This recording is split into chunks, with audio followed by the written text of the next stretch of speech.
Olá, meu irmão e minha irmã, com alegria queremos partilhar um pouco sobre a liturgia deste domingo, o 33º domingo do tempo comum, e que na nossa diocese de São José dos Campos é o dia da celebração da partilha, que portanto tem uma liturgia muito própria para poder trabalhar, refletir e rezar com este tema, que deve nos abrir a consciência para perceber que os nossos bens, tudo aquilo que temos e que somos, não é apenas para nós, mas é também para a edificação do reino, que vai acontecer por meio da partilha, para com a igreja, com os irmãos e assim por diante. Então nós queremos tomar o evangelho que está em Marcos, capítulo 12, versículos de 38 a 44. Naquele tempo, Jesus dizia no seu ensinamento a uma grande multidão: tomai cuidado com os doutores da lei. Eles gostam de andar com roupas vistosas, de ser cumprimentados nas praças públicas. Gostam das primeiras cadeiras nas sinagogas e dos melhores lugares nos banquetes. Eles devoram as casas das viúvas, fingindo fazer longas orações. Por isso, eles receberão a pior condenação. Jesus estava sentado no templo, diante do cofre das esmolas, e observava como a multidão depositava suas moedas no cofre. Muitos ricos depositavam grandes quantias.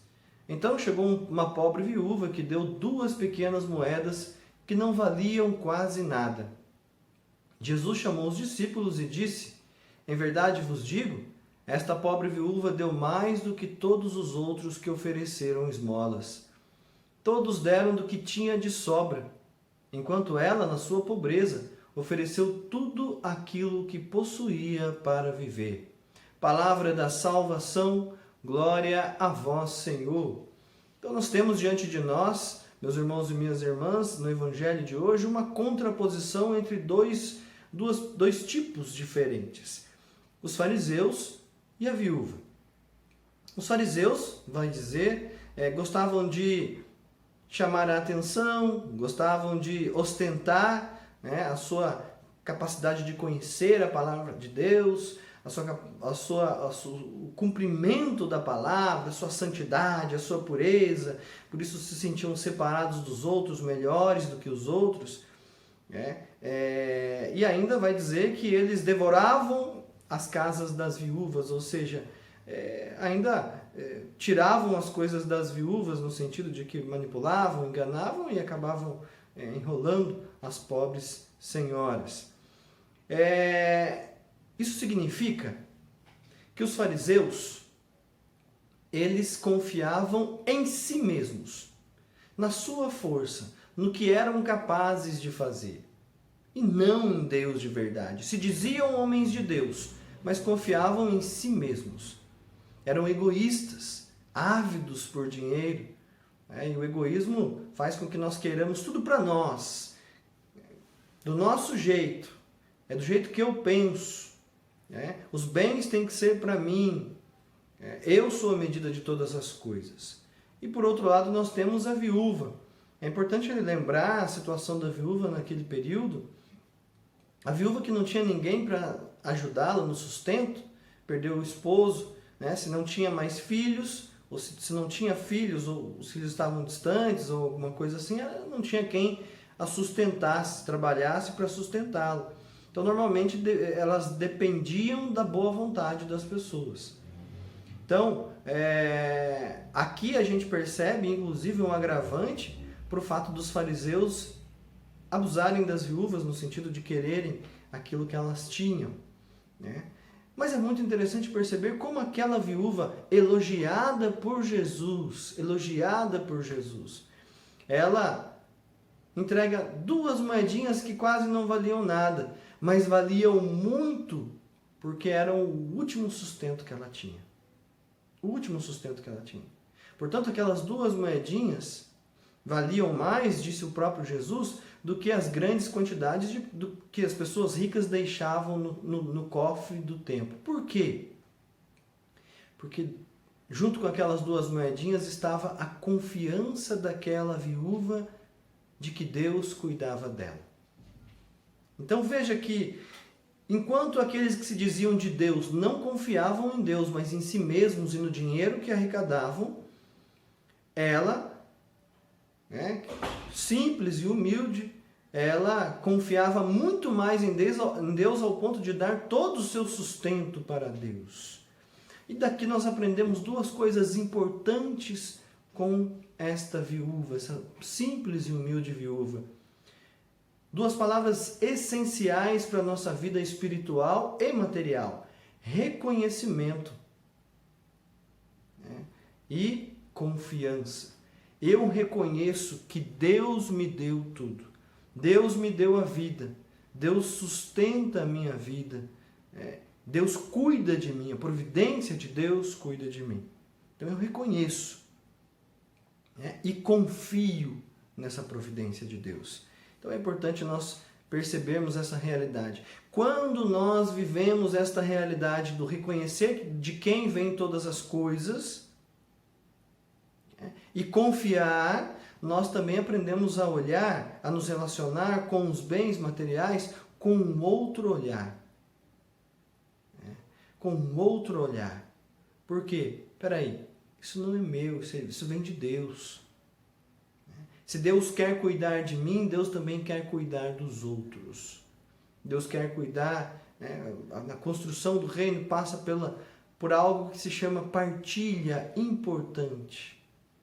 Não é isso que vai me sustentar e vai me manter e vai manter a minha vida. É Deus que me sustenta e mantém a minha vida. Não são os bens materiais. É claro que nós necessitamos dos bens materiais, nós estamos no mundo, o mundo é concreto, mas não precisamos nos apegar a eles, não precisamos depositar toda a nossa confiança neles. Essa é a grande questão, que faz com que a gente aprenda o valor da partilha. E aí nós entramos na segunda leitura, que é muito interessante.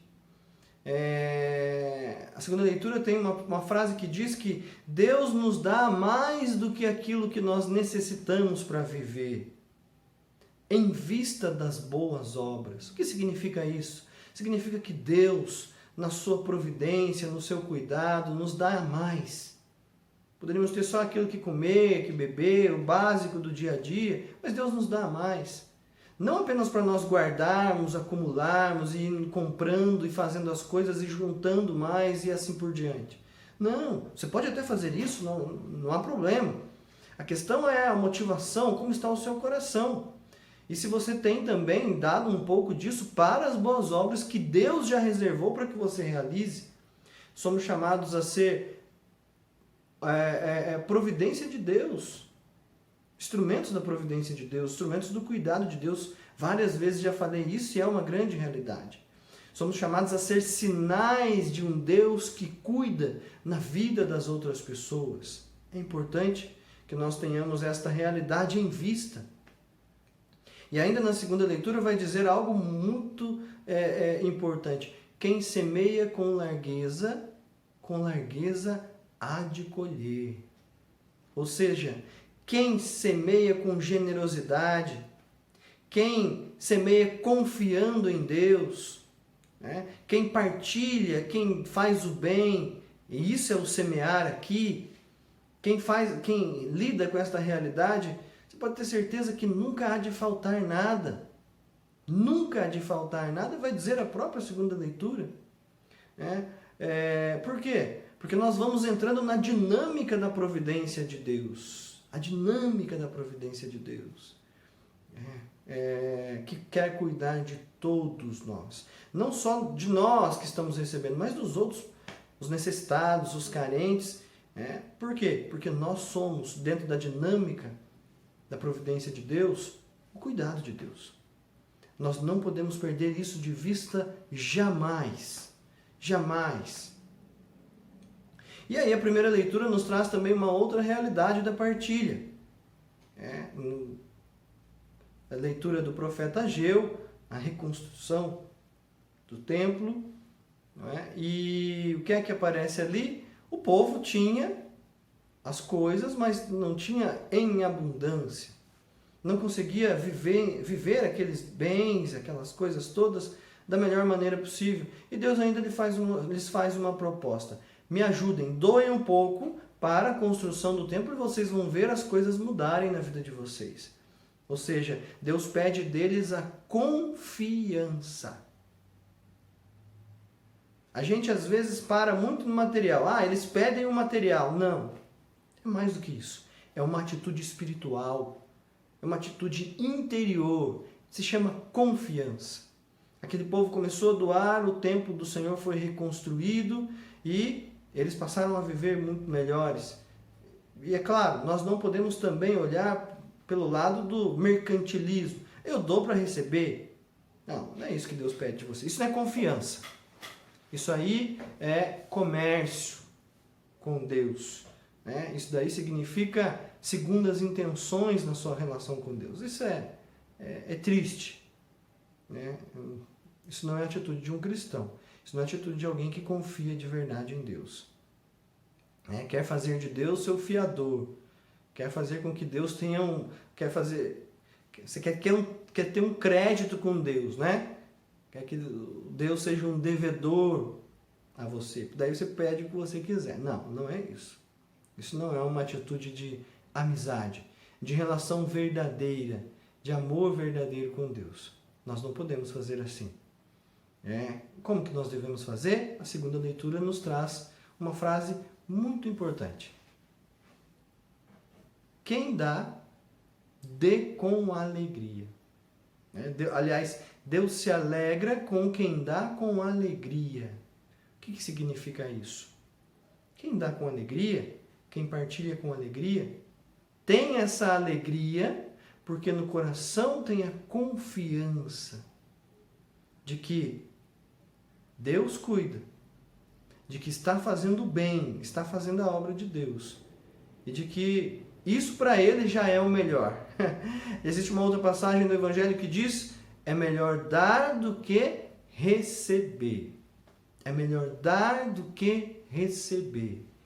Confiança em Deus, caridade, a bondade, tudo isso vai enchendo o nosso coração.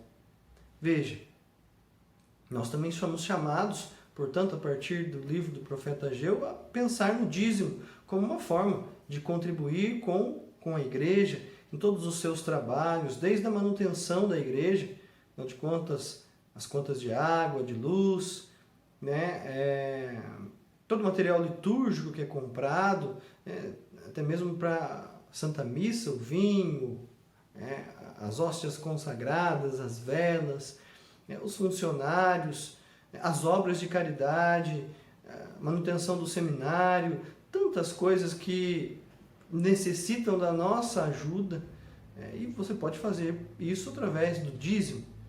Portanto, a partilha. Partilhar com o irmão que necessita, de uma maneira muito pessoal, partilhar também com a igreja por meio do dízimo, ajudando a manter não somente a igreja, mas as obras que a igreja realiza, tanto missionárias quanto caritativas. Tem tantos missionários por aí espalhados nos rincões desse Brasil e do mundo todo que necessitam serem sustentados em suas missões. Então, Deus ama quem dá com alegria. Deus ama quem confia e é caridoso. A atitude aqui não é material. O foco não está no material. O foco está no espiritual. O foco está no nosso interior. Como nós fazemos todas as coisas. Quais as motivações para realizar todas as coisas. Senão nós corremos o risco de nos perder neste mundo que fala cada vez mais do ter. Quando nós mudamos o foco, quando nós pensamos na confiança, quando nós pensamos na caridade, nós não falamos mais do ter e do material. Nós falamos do ser. E o ser é muito mais importante. É o ser que diz quem você é e não o ter. Então que o Senhor nos ajude a mudar a nossa compreensão a respeito das nossas realidades, das realidades que nós vivemos, da realidade deste mundo, que por meio da graça de Deus, e ao mudar a nossa forma de nos relacionarmos com o próprio Deus e com o nosso irmão, a gente também possa nos converter, né? Que a gente possa se converter nesse processo de nos relacionarmos também com os bens materiais.